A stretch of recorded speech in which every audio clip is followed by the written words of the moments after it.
Our first stop in the plains is the Feywild, a land of beauty and death. What is the Feywild? The Feywild, also known as the Plain of Faerie, is a verdant home of cruel Fey and endless desires. To walk through the land of the Feywild, one risks death from all manner of creatures, and even if you survive the perils of the Feywild, you may end up never being able to leave. The call of the Feywild is difficult to resist to all mortals, and many Fey, like elves, Eladrin, and satyrs, have such a desire to journey to it that they are willing to risk their lives. History. The Feywild came about in 4th edition as a melding of two planes, the Plain of Faerie and Arborea, more specifically the first layer known as Arvindar. The Feywild is the mirrored reflection of the material plane, and thus sits alongside it at the center of the planes, with some claiming that it is the dream of the material plane. Arborea, in this 2nd edition, exists in the upper planes located in the Astral Sea and is made up of 3 layers. The one that aligns closest with the Feywild is the Force of Arvindar, also known as Olympus by the entities known as the Greeks who also reside in it. This layer features massive trees, enchanting sights, and pure emotions. On this layer, there are hunts during the day and huge feasts at night. The inhabitants flit from huge smiles and boisterous laughter to fighting at the first insult and back to singing and dancing not a moment later. All who live here take their emotions to the extreme. The Plain of Faerie is a world home to half Celestials and half Fiends. The Celestials make up the Seelie Court, while the Fiends make up the Unseelie Court.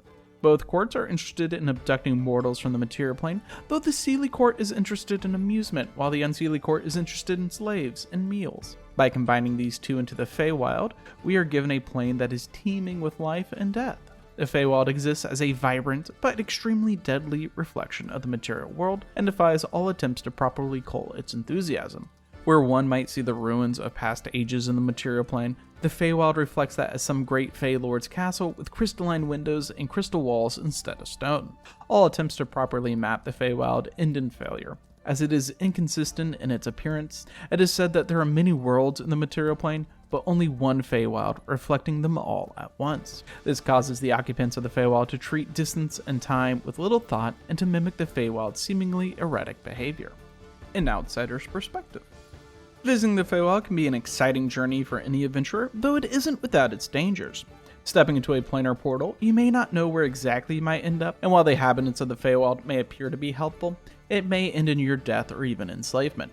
The inhabitants can be cruel and calculating when it comes to weighing another's life, and are only interested in their enjoyment. The Feywild is filled with enchanting forests and enchanting people, and many who return from the Feywild to the material plane find themselves ill-adjusting to the boring qualities of nature and the plane.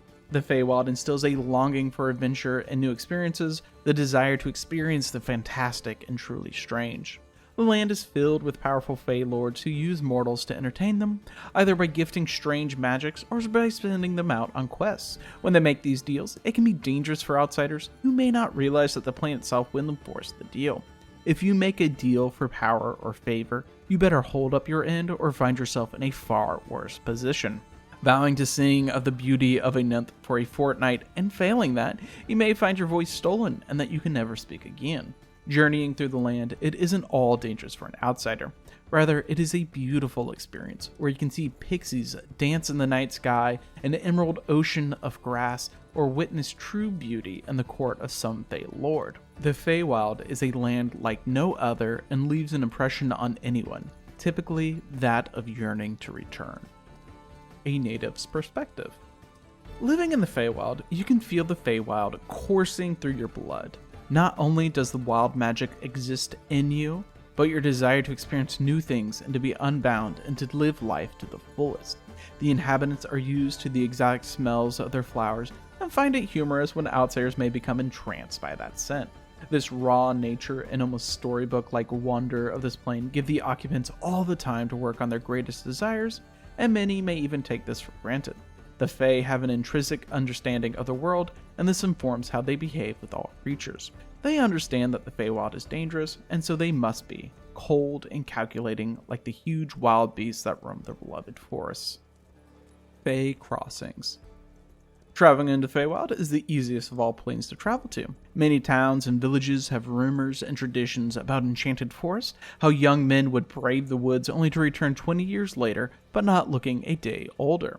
Throughout the material plane are Fey Crossings, planar portals that exist in odd locations. Some may be forests, home to the Fey, while others may be between stone arches in a long-gone ruins to some past civilization. There are even Fey cities that cross into the material plane on set schedules, or sometimes completely random. When a small village notices that their plants are growing far larger than the other surrounding villages, it might be because the forest near them is home to a Fey crossing. Traversing the plane. Journeying through the plane is far harder than just entering into the Feywild. Once on the plane, the dangers of the forest become real, but they are far more exotic and deadlier than their material plane counterparts. The trees themselves may try to kill travelers who know not to collect the fallen branches, and beasts grow larger and deadlier in this magical land.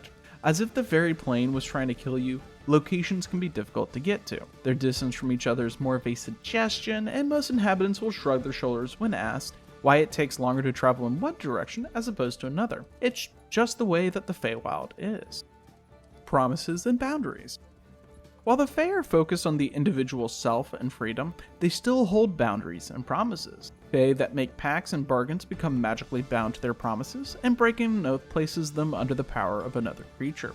To swear an oath or promise favors to another is reserved for times of desperation, or maybe for a desire of extreme fun. Furthermore, Fey respect traditional laws like how cold iron can stop them from entering.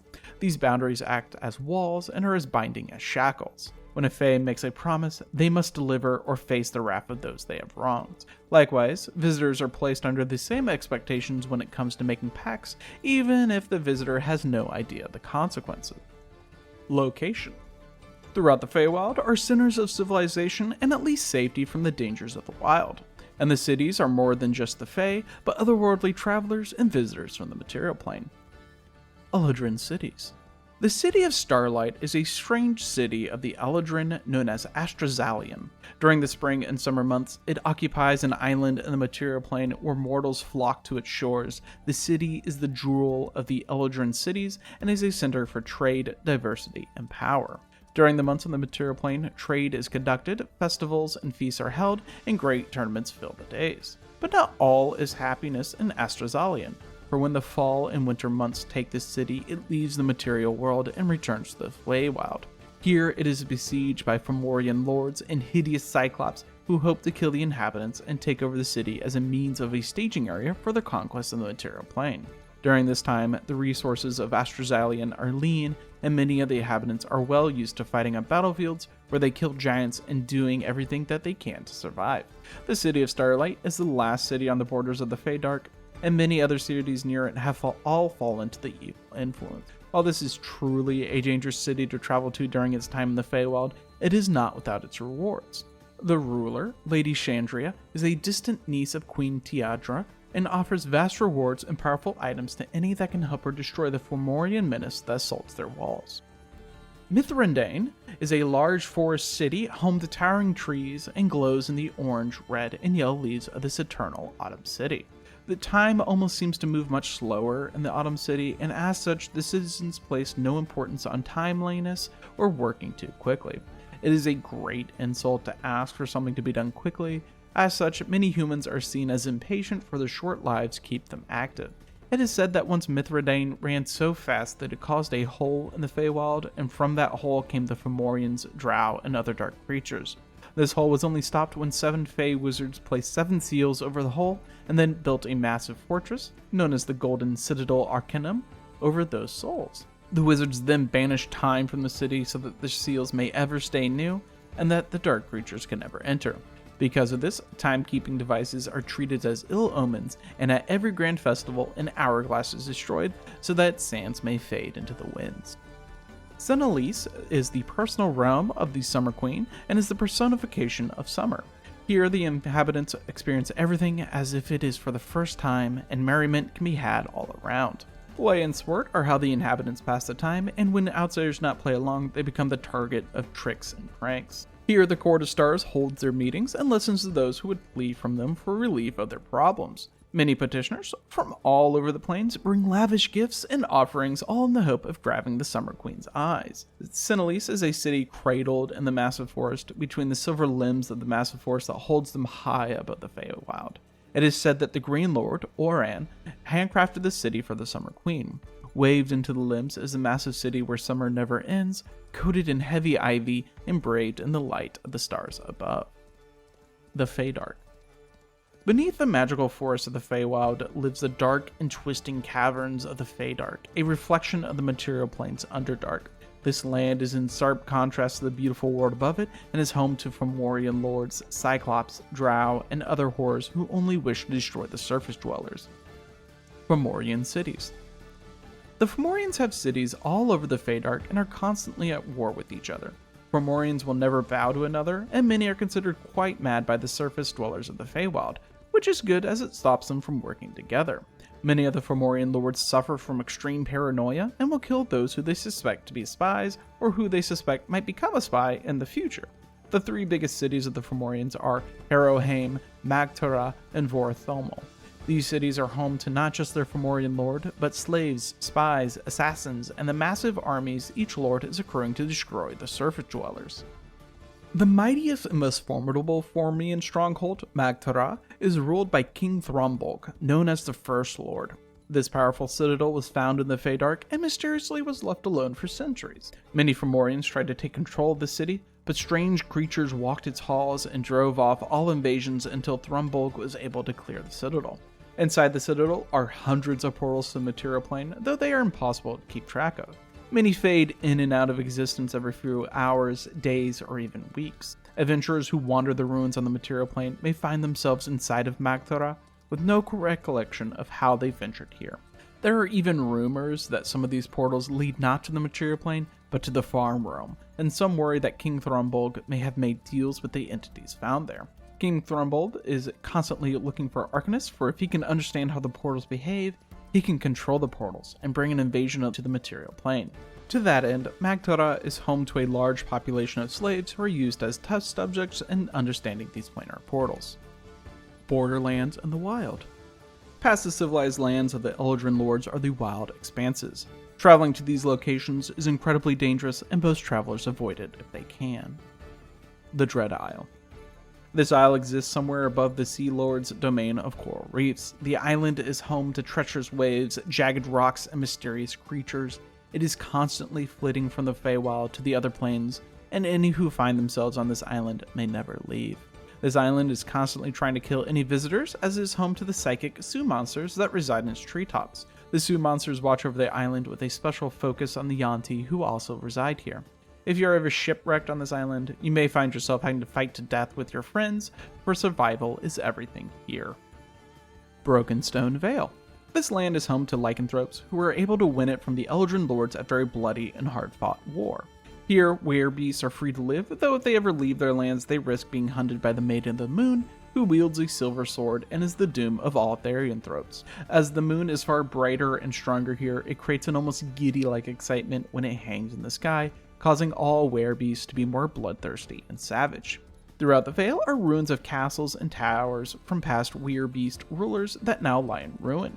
On the mountainsides that surround the Vale are old mines home to were-rats. While most lycanthropes choose to live a solitary life, some gather in clans, and there's even a small village near the border of the Vale led by a werewolf ruler known as Victor Mazin. Here, traders can come and trade for the rare wood that grows in the Vale, though they are quickly sent away once the trade is done, as some werebeasts bristle at the idea of non-therianthropes in their realm. The hatred of the elves and Eladrin is strong among many of the werebeasts, and some will leave the Vale for the sole purpose of hunting down Fey and killing them in gruesome ways. Others have made deals with Fomorians to help the werebeasts kill the Arch-Fey. Nachtur, the Goblin Kingdom. On the borderlands of the Wild is the Kingdom of the Goblins. Here, a hobgoblin wizard known as Great Gark, Lord of all the Goblins, is amassing the power of all goblin kind. Great Gark is hoping to amass enough power to be a true force in the Feywild, and to that effect sends emissaries to Eladrin cities and Fomorian kingdoms. Only the Fomorians have truly responded, and trade relations between the two continues to grow. While the Eladrin have tried to stop this rise of power in the borderlands, all attempts have proven ineffectual, and has only grown the strength of Great Gark as the defeated Eladrin leave behind powerful magic items and weapons that the goblins would not be able to make on their own. Nachtur also has several goblin mercenary units that are hired by Fomorians, hags, and even the Winter Court to act as protectors or an army. Goblins, giants, trolls, and ogres make up the bulk of the fighting force, though boggles are kept as pets as they have special powers that goblins use to great advantage. Factions and people. The Feywild is home to a wide variety of people and factions, with the Fey courts, travelers from multiple worlds. You can find just about anyone here. Seelie and Unseelie Fey. In the older editions, the Seelie and Unseelie courts were the gatherings of powerful Fey creatures. The Seelie court was ruled by the fairy queen Titania, not to be confused with Tiandra of the Summer court, and they would travel throughout the various woodlands of the Beastlands, Arborea and Isgard. This traveling court made their home in woodland glades where they would hold feasts and conduct their businesses. Often mortals might find them in their merriment. If a creature accepts food or drink from one of the fairies, their life is forfeit, as they are now under the power of that fae forever. The Unseelie court is the opposite of the Seelie court's laughter and merriment, and is ruled by the Queen of Air and Darkness. This dark goddess used to be the sister of Queen Titania before finding a mystical black diamond that has corrupted her with its power. The Queen of Air and Darkness no longer has a physical manifestation, but rather a cloud of darkness hovers around her throne, issuing orders for death, assassinations, and torture. The Seelie and Unseelie court are not a set organization in the newer editions, but rather a term for Fey you can trust. The Seelie Fey and Fey you can't trust, the Unseelie Fey. Unfortunately, it can be difficult to determine if a Fey you are making a deal with is a Seelie Fey, even if they are considered good aligned. Court of Stars. Several times in a year, the Court of Stars will be held where the most powerful Fey gather to discuss politics and hold great feasts, and this is all watched over by the Summer Queen Tiandra. The Court of Stars is always held in the treetops of Senaliesse, and here travelers from all over the realms come to ask for aid or advice. Some travelers, who must wait for years and years before being heard, have long forgotten why they are in the Feywild. The Court of Stars is made up of the most powerful Archfey in the Feywild. Court of Coral. The Court of Coral is ruled over by two Eladrin Sea Lords known as Elise and Seibhan Alastai, brother and sister who only recently became the Archfey of their watery realms. Elise Alastai rules over the shallow waters of the lakes, rivers, and even coral reefs near the coast, while Seibhan Alastai rules over the deep water of the bottomless oceans and dark seas. Their court is made up of aquatic creatures of all types. Gloaming Fey. These Fey are known for their powers over dreams, darkness, stars, twilight, and dusk. They are ruled over by many Archfey, like the Maiden of the Moon, though they are more of a loose league rather than a proper court. Their powers less focus on the nature of the Feywild, but rather its magical nature. Green Fey. This court is made up of Fey who owe their allegiance to nature, more specifically treants, satyrs, and other woodland creatures. The most powerful Archfey of this court is Oren the Green Lord, a Fey so powerful that he can sense every tree branch and stream in this realm. He also holds a strong relationship with Queen Tiandra, and they have been known to be lovers, friends, and devil rivals, sometimes all at the same time. Summer Fey. The Summer Fey is made up of the spirits of good favor and growth, and Eladrin infused with the spirit of summer are the Barons. The court is overseen by the mightiest of the Archfey, Queen Tiandra. She oversees not only the Summer Fey, but also the Court of Stars, and is said to be the most beautiful of all the Archfey. Though, she is also known as the master strategist in her court, as well as on the battlefield. Of all the Fey, she has a great fondness for mortals, and finds their urgency in all things amusing. Winter Fey. The Icy Fey are bound by no leader, though there are several who have great power in their realm. The Prince of Frost is by far the most powerful and vicious of the Winter Archfey. His court, when he bothers to convene, is known as the Winter Court and is filled with his allies of the long night and cold, dark ice. Encounters. There are all manner of encounters that you could have in the Feywild. A few are just a few ideas. Dryad Quest. A Dryad has approached a group of adventurers. She is tied to a tree, but she hopes that the party can seek out whoever it is that is corrupting her forest and causing it to wither away. Fomorian Sieges. The city of Astrazalian is under siege against the Fomorians yet again. Heroes who are willing to take part in the battles to come will be rewarded. Those who can bring back the head of one of the great Fomorian generals will be rewarded above all others. Goblin Trouble. Great Gark has put out a bounty on all Eladrin. For whatever reason, everyone in a traveling party has been mistakenly identified as an Eladrin and are being hunted by war parties of goblins hoping to cash in on the bounty.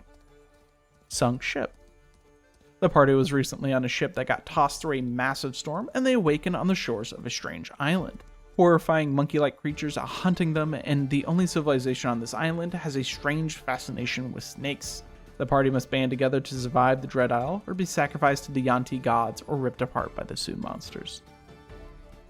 We hope that you've enjoyed learning about the Feywild, and that you like, subscribe, and share the video with others. We appreciate any and all support.